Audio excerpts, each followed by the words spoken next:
사사기 9장 1절부터 6절까지 한 절씩 교독하겠습니다. 여룻바알의 아들 아비멜렉이 세겜에 가서 그의 어머니의 형제에게 이르러 그들과 그의 외조부의 집에 온 가족에게 말하여 이르되, 청하노니 너희는 세겜의 모든 사람들의 귀에 말하라. 여룻바알의 아들 70명이 다 너희를 다스림과 한 사람이 너희를 다스림이 어느 것이 너희에게 나으냐. 또 나는 너희와 권륙임을 기억하라 하니, 그의 어머니의 형제들이 그를 위하여 이 모든 말을 세겜의 모든 사람들의 귀에 말하매 그들의 마음이 아비멜렉에게로 기울어서 이르기를 그는 우리 형제라 하고 바알브리 진전에서 은 70개를 내요.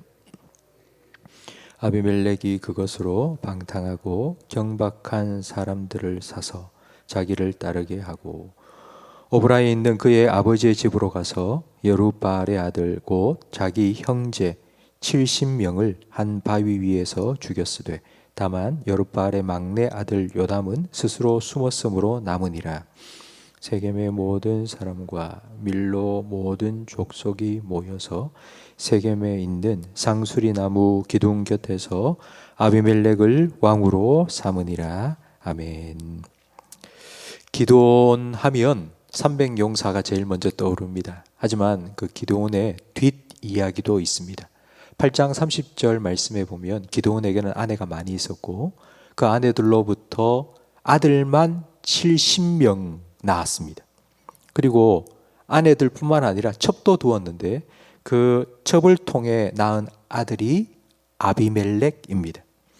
아비멜렉은 첩의 아들이라는 이유 때문에 아빠 찬스를 한 번도 써먹지를 못했습니다.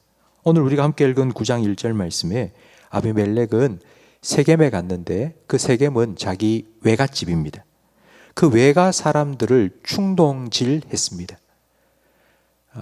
기드온의 아들 70명이 왕이 되어서 너희를 다스리는 게 나으냐, 아니면 한 사람, 그 한 사람은 바로 자기입니다. 내가 왕이 되어서 너희를 다스리는 게 나으냐. 이렇게 혈연에 호소하고 지역 감정으로 그들을 충동질한 것입니다. 혈연이나 지연이 나쁜 것만은 아닙니다. 팔은 안으로 굽는 것, 그건 자연스럽고 당연합니다. 평소에 친분이 있는 사람들끼리 함께 모여서 어떤 일을 하면 훨씬 더 시너지 효과가 나고 일도 잘 됩니다. 그런데 문제는 그런 혈연과 지연이 나쁜 쪽으로 사용되면 더 큰 문제를 일으킨다는 것입니다. 우리나라는 이런 혈연, 지연, 학연 이런 데 참 많이 연연합니다. 같은 고향 사람이다. 그리고 같은 학교 출신이다. 그러면 호칭부터 달라집니다. 형님, 동생, 이렇게 호칭부터 달라지고 편들고 봐주고 줄대고 덮어주고 이런 부정부패가 거기서부터 많이 생겨납니다. 하나님은 공평하신 하나님입니다. 공평하신 하나님을 믿는 우리 성도들도 공의와 정의를 행해야 됩니다. 야고보서 2장 9절 말씀에 너희는 사람을 차별하지 마라. 사람을 차별하는 것, 그것이 죄라고 분명히 말씀합니다. 죄 있는 사람을 죄 없다 하는 것도 죄라고 하나님은 분명히 말씀하십니다. 아비멜렉은 이런 혈연과 지연으로 자기 외갓집 사람들과 세겜 사람들을 충동질해서 4절 말씀에 보면 먼저 정치 자금을 모았습니다.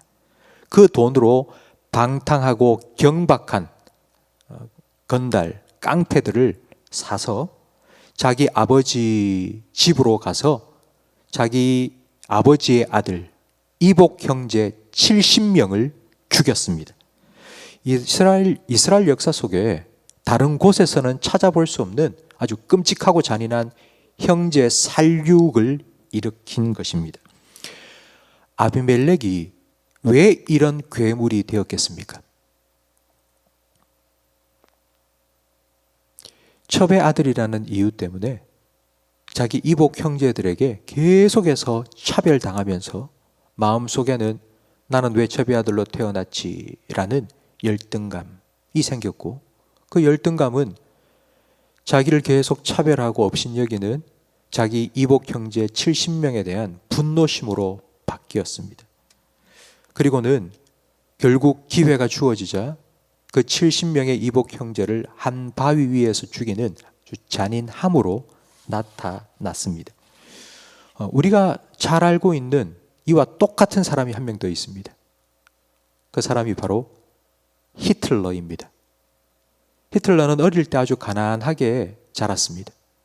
자기가 가난하게 자란 이유가 유대인들이 돈을 많이 벌었기 때문이라고, 저 유대인들 때문이라고 그는 분노심을 계속 키웠습니다.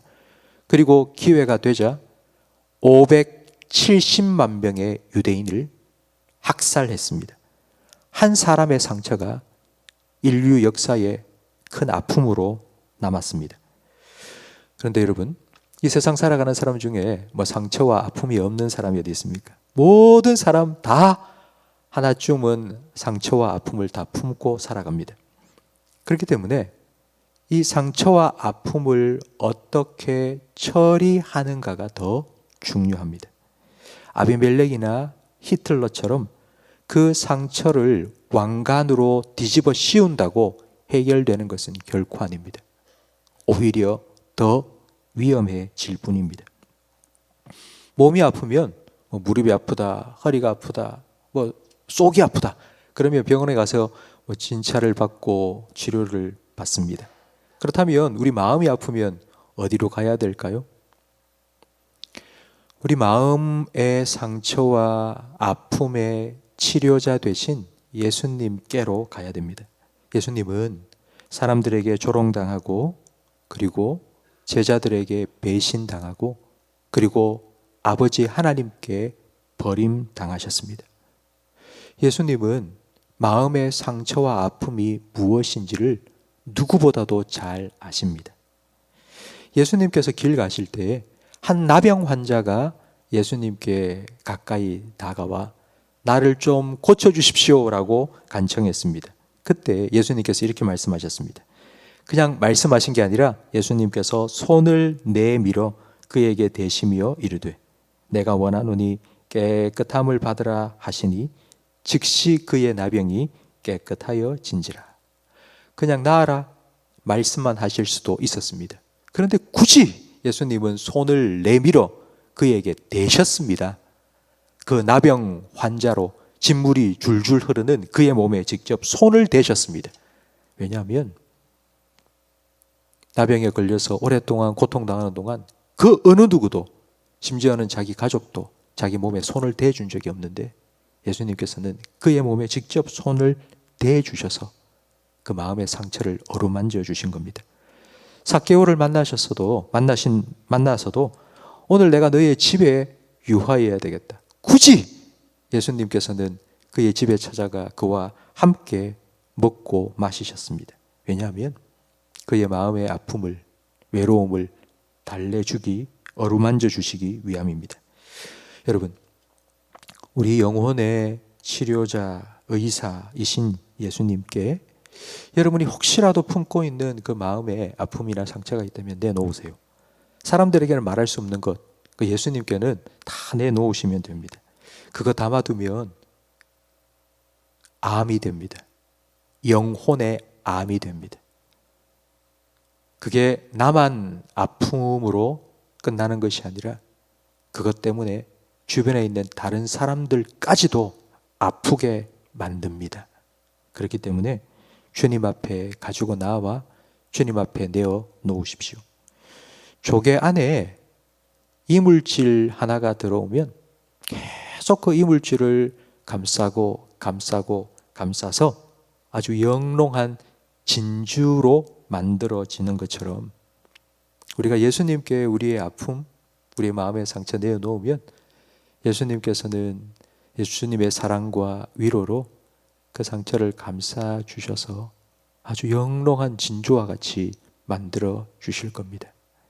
그걸 우리가 꼭 품고 있으면 그게 다른 사람을 더 아프게 만들고 상처 주는 그런 무기가 되지만, 그러나 예수님께 내어놓으면 예수님께서는 그것을 사용하셔서 우리의 삶을 더 아름답게, 그리고 우리 주변에 있는 사람들도 그것 때문에 더 위로받고 또 힘을 얻을 수 있도록 그렇게 아름답게 만들어 주실 것입니다.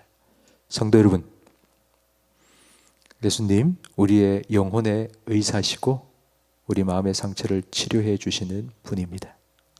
그 예수님께 사람들에게 말할 수 없는 여러분의 답답한 마음 다 토해놓으시고 여러분의 그 상처가 영롱한 진주처럼 다른 사람에게도 정말 유익한 그러한 아름다운 모습으로 변화될 수 있는 그런 복된 삶을 살아가시기를 주님의 이름으로 축원합니다.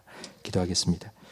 모든 것 합력하여 선을 이루시는 하나님 아버지, 인간의 최악인 십자가조차도 하나님의 최선인 구원의 도구로 바꾸어 주셨던 것처럼 우리 마음속에 담고 있는 상처와 아픔, 하나님 주님의 은혜와 주님의 사랑으로 영롱한 진주처럼 바꾸어 주시옵소서. 혹시라도 우리가 가족이나 그리고 우리 이웃이나 아니면 우리 성도들 마음을 아프게 한 일이 있다면 기억나게 해 주시고 먼저 찾아가 손 내밀고 그리고 용서를 구할 수 있는 용기도 저희들에게 허락하여 주시옵소서. 주님께서 우리에게 맡겨주신 화목하게 하는 직분을 가정에서, 일터에서, 교회에서, 학교에서, 세상 속에서 오늘도 잘 감당하며 살아갈 수 있도록 주님의 은혜, 주님의 사랑 우리 모든 성도들의 심령 속에 부어 주시옵소서. 예수님 이름으로 기도합니다. 아멘.